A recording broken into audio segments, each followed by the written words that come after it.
Welcome to the deep dive. Today we're plunging into the fascinating world of dive watches. Specifically, a new release that's, well, it's generated quite a buzz, our mission, Mm. to unpack how one particular watch, the Nodus Duality II, has undergone this really remarkable transformation. One that makes it stand out, especially in its new limited edition form. And this isn't just about, telling time. It's about unique design, subtle details, and some surprising performance, too. Absolutely. And if you know Nodus, you know they've built this really solid reputation. They offer dive watches that, frankly, massively outperform their price tags. The Duality 2 itself, it's always been a sleek, very wearable option. But I'd say it's often been a bit overshadowed, Yeah. by some of its flashier, maybe more heavily marketed siblings in the lineup. But as we're about to get into, there's this new sort of shadowy revamp, and it's definitely poised to change that perception, I think, finally bring some attention to this line. Right. And our insights today, they're coming straight from the source. We're looking at excerpts from Nodus Duality II, the Night Shade Super-Compressor by Brad Lanfear, published just yesterday, June 16th, 2025. Okay, so the source jumps right into this supercompressor technology for the Duality II, calls it Nodus's only model using this design. That term sounds pretty serious. What exactly does soupy compressor mean for a watch and, for a diver? Yeah, it's interesting. It's less about like the diving gear itself and more about a specific case design. Hmm. And what's fascinating here is how that translates into the physical watch. A super compressor design, in the Duality 2's case, leads to this incredibly streamlined, compact dive watch. I mean, we're talking a 40 millimeter case, but it's only 11.5 millimeters thick. Mhm. And those curved lugs, they're really designed to just hug the wrist. It makes it wear even smaller than those numbers suggest. That is pretty impressive, especially for something built tough for diving. Quite an achievement, yeah. And it has a really unique dial setup too, doesn't it? With that rotating internal dive ring, right where the chapter ring would normally be. For those less familiar, the chapter ring is usually that outer ring on the dial, often for minutes or seconds. So having the dive ring integrated there, it's a neat twist. Plus, the cool part is operating it with that second screw down crown, the one at 2 o'clock. Right. And if we look at the core mechanism, Yeah. the super compressor idea itself is quite clever. It's equipped with this spring-loaded case back, Mm-hmm. and it actually gets more secure as the water pressure increases. Oh, interesting. Yeah. This specific engineering allows it to provide a really robust 300 meters of water resistance, Mm. all in what is, relatively slight case. Hmm. That's a significant achievement for a dive watch. Mm-hmm. It really speaks to its practicality, its solid engineering, but without feeling like you've strapped a brick to your wrist. Yeah, that makes sense. Sleek but tough. Okay, now let's get to the star of this deep dive. The Night Shade, limited edition. The source calls it the most unique and, well, best-looking take on the Duality 2. It's had this whole blacked-out makeover, DLC-coated steel case, matching bracelet, along with a matte black dive ring and dial. And the reviewer even says it's, quote, arguably Nodus's best-looking watch, full stop. Hmm. Now, is that just, reviewer enthusiasm, or does it genuinely set a new aesthetic bar for Nodus, in your view?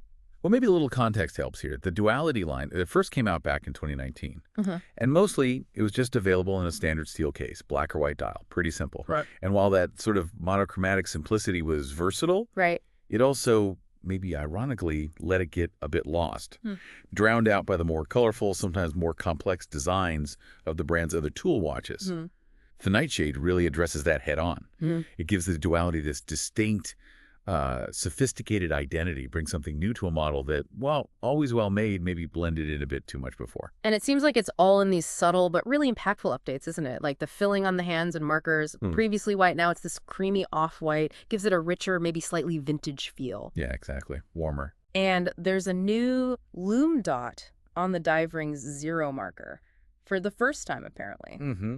Provides lume right at the top, which it lacked before. Plus, the second hand gets a red tip. Also a first for the Duality. These feel like small tweaks individually, but how do they really add up? Well, that's what's compelling, I think. While each change is small on its own, collectively, they just add so much more depth, more detail to the whole design.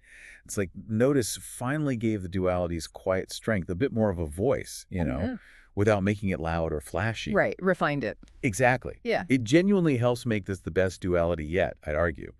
And for anyone wondering about low light visibility, The hands, the applied hour markers, that dive ring all coated with grade A Super-LumiNova, that's the top grade stuff. Ensures maximum brightness, lasts a long time. And just quickly, besides the Nightshade specifics, this Duality 2 generation also brought some other general updates, right? Like the introduction of that 3-link steel bracelet. Yeah, that was new for the 2. And I think they adjusted the logo placement on the dial and the date window position slightly. Correct. Subtle tweaks to the dial layout. But the case shape itself, that unique super compressor form, stayed the same from the original Duality. That remained unchanged, yeah. Makes sense. It's core to the watch's identity. Okay, so under the hood, what's powering this? Well, beneath that sleek exterior, the Duality 2 is actually a bit of a low-key powerhouse. It's running a Nodus-regulated Miyota caliber 91.5 automatic movement. That's a really well-respected, robust Japanese movement, known for being reliable. And the performance specs? Pretty solid. You're looking at about a 41-hour power reserve. Okay. And Nodus regulates them in-house to an accuracy of plus or minus 8 seconds per day. Which is excellent performance for a watch at this price point. Absolutely. Really good specs. And there's an interesting detail about where it comes together. Oh, yeah. This is pretty cool. The whole thing is designed and assembled right in Los Angeles. Really? Yeah. That's definitely not something you see every day in the watch world, where so much production is typically overseas, often Switzerland or Asia. Yeah. It really speaks to Nodus's commitment to local craftsmanship and keeping tight quality control. So, okay. We've talked about what makes this watch so good. The super compressor tech, that elegant nightshade look, the solid movement. But there's always a catch, isn't there? Uh-oh. And with this release, it feels like a big one. There are only 75 pieces being made. 75. Wow. That's less of a release and more like a blink and you miss it kind of opportunity. Yeah, that's really limited. And Nodus has been very clear about this, have explicitly stated that when these 75 are gone, this specific nightshade design, it will never be reproduced. Never, yeah. Never. That really underlines the exclusivity, makes it a true collector's item right out of the gate. Definitely a play on scarcity. It's guaranteeing immediate demand. And the reviewer's endorsement here is pretty strong and worth repeating, I think. Quote, Nodus did such an exceptional job with the Nightshade update to the Duality 2 that the only thing it got wrong was the limited edition status. If this were a regular production model, it would be the best watch of any variety in the brand's catalog. That's incredibly high praise. It is. But it begs the question, doesn't it? If it really is their best watch, arguably, why make it so incredibly hard to get? Does that risk alienating, their wider fan base? That is a fascinating tension, isn't it? I mean, on one hand, scarcity drives desire. It builds that cult following, reinforces the idea that the brand makes truly exceptional, hard-to-get pieces. A hype factor. Exactly. Yeah. But on the other hand, yeah, it means a lot of loyal fans, people who really appreciate the brand, they're just going to miss out on what might be their best offering. It's kind of a double-edged sword for brand perception, I think. Creates intense hype, but maybe also some frustration. Definitely something to think about. So for anyone listening who is interested and maybe lucky, the Nodus Duality II Night Shade Limited Edition, it's available for pre-order starting June 18th, which is today. Then the rest of this very exclusive piece is set at $875. Okay. And orders are expected to ship out just a week later, on June 25th. So, like the source says, this really is pretty much the only chance, unless you hunt on the secondary market later, to land what sounds like one of the best watches Nodus has ever put out. So, wrapping this up, what does it all mean for you, the listener? We've looked at this unique blend of super compressor technology, witnessed this really thoughtful design evolution in the Nightshade edition, and confirmed its solid performance specs, all from a brand known for delivering great value. It really feels like a masterclass in how subtle changes can just profoundly impact a watch's whole character. It does. But it also raises that important question we touched on. What are the implications when a product that's arguably best in catalog, truly exceptional, is made in such tiny quantities?